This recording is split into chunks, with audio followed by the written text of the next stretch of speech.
So I am just about ready to go in and get an abdominal ultrasound, and my doctor said basically they are going to be checking for anything, I guess, that's obvious that might be going on, but specifically to see if maybe I have endometriosis. And this is something that I honestly thought I had like all growing up. I've had a lot of the symptoms and I've asked doctors in the past, but no one's actually ever looked. I feel like they've always just been like, yeah, I don't really think you have that. So I'm glad that this doctor is just actually going to, you know, have an ultrasound done so that we can see if that may be happening.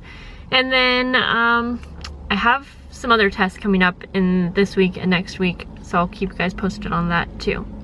I did get some results back from my blood work that makes me a little bit nervous, but it's probably okay. And she checked a whole bunch of different things from my blood, and one test on there was for checking the FSH number, the follicating growth stimulating hormone. I think that's what it's called. Basically, it has to do with the quality of your eggs. Now, the tricky part is to get an accurate number that you can actually compare to like what's normal and what's not.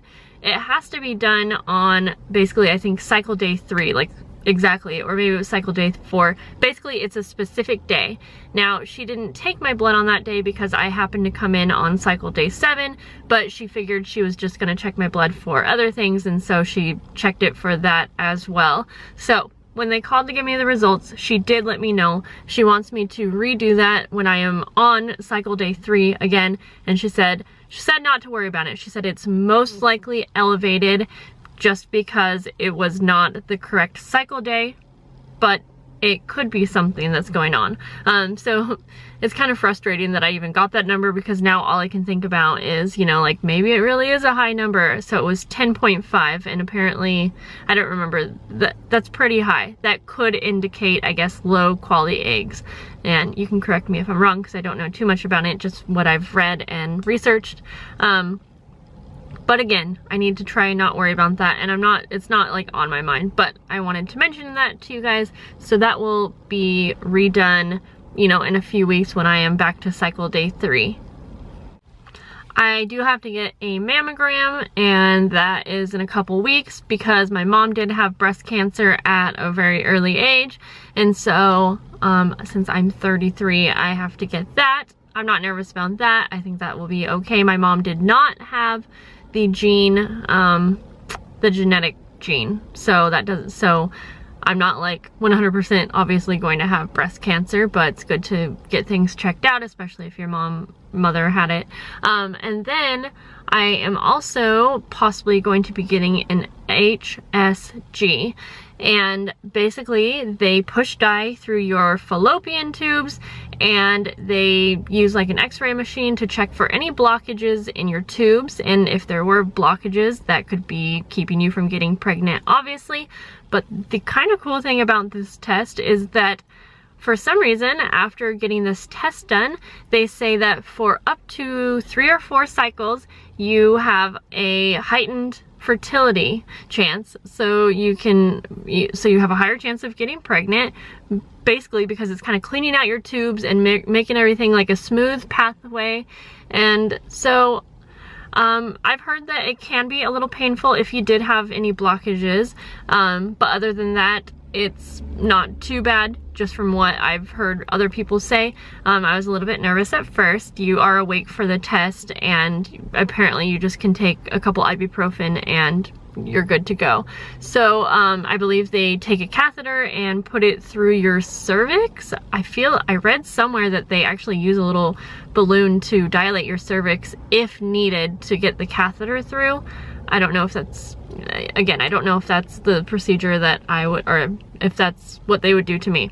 But I'm not going to get that done until we do a few more things.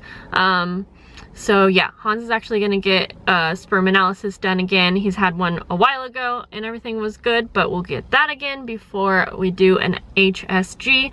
It is pretty expensive. It's about $500, and I'm pretty sure my insurance won't cover it. I'm going to talk to my doctor today because she may be able to rewrite it or code it differently so that it could be covered, but it sounds like it's not going to be. And I mean, yeah, I don't have just an extra $500 right now, but hopefully we'll be getting it done soon. I should do like a GoFundMe to get help for that, right? Just kidding. But yeah, so I am pretty excited about that test, but I do need to do that test when Hans is not traveling because I don't want to, you know, miss any chances. If I'm going to have a higher chance to get pregnant, I don't want him to be gone. And then besides that, I have a few other tests, like I can't remember, blood work, like I mentioned. And then my doctor mentioned that she would love to start me on Clomid again in 2 more cycles, so 2 more months. And she did say that, yep, my past doctor definitely prescribed it to me incorrectly. She said it most likely wouldn't have done anything. So so she's all for starting me on Clomid. And I am also doing other types of natural tracking called the Creighton method, which I am kind of working with a naturopath for.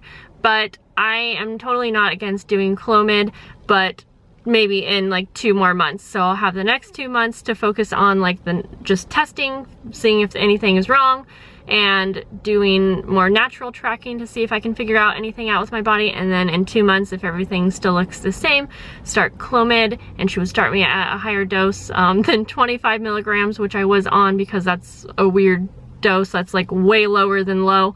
So I'm feeling excited. I'm feeling really hopeful. I'm not stressing about it right now at all. I'm not taking too much of my time during the day to like just focus on it. I'm just relaxing, focusing on other things, and I am feeling really good about it, and I appreciate you guys for sticking along with me. I am obviously anxious to get pregnant, but I'm feeling like it's going to happen, and I am so happy that I have so much support and that I'm able to share this journey with you. I've met some really great people from sharing this, and I appreciate you guys. Well guys, I am so relieved right now. It does not look like I have endometriosis. I'm so happy. I know that you can get pregnant having it. I know some people that have, but I also know it could be a possibility you would have to have surgery. So obviously I'm so relieved. He said that my right and left ovaries looked good. He was just kind of stumped. He's like, I just don't know why you haven't been able to get pregnant then. He said because everything looks great. My follicles looked good. He said it definitely looks like you should be able to hold an egg. So basically, yeah, I don't know. We're gonna just continue doing the few other tests. He said that Clomid would probably be a good idea for me to do, especially just because of having, like, I do have longer period cycles, and I'm always ovulating like closer to the end. Anyways, I can't remember exactly everything that we talked about. Basically, he just said that Clomid would be great to try, and like I said, I probably won't do that for another 2 months because I think we're just gonna try to not worry about it. And if everything's looking good, then we'll just keep going with it. Hans will get tested again. Like I said, it's been a while since he has, so we can just make sure that nothing has changed there. But yeah, I'm feeling really happy, and I'm feeling really excited to know that everything looks good so far. It's really a big relief, and this is one huge reason why I didn't ever want to get tested and get this all figured out. I was a little nervous because I didn't realize this was a vaginal ultrasound, and I'm just an anxious person, so I know it's not painful or anything, but I just wasn't expecting it. So anyways, but it was fine, and the doctor was really great, and I'm happy, guys. So yeah, I feel like we're just, for right now, we're just gonna not really be trying, but we're just gonna relax and not worry about it and continue doing what we're doing. Thanks for watching, guys. Bye.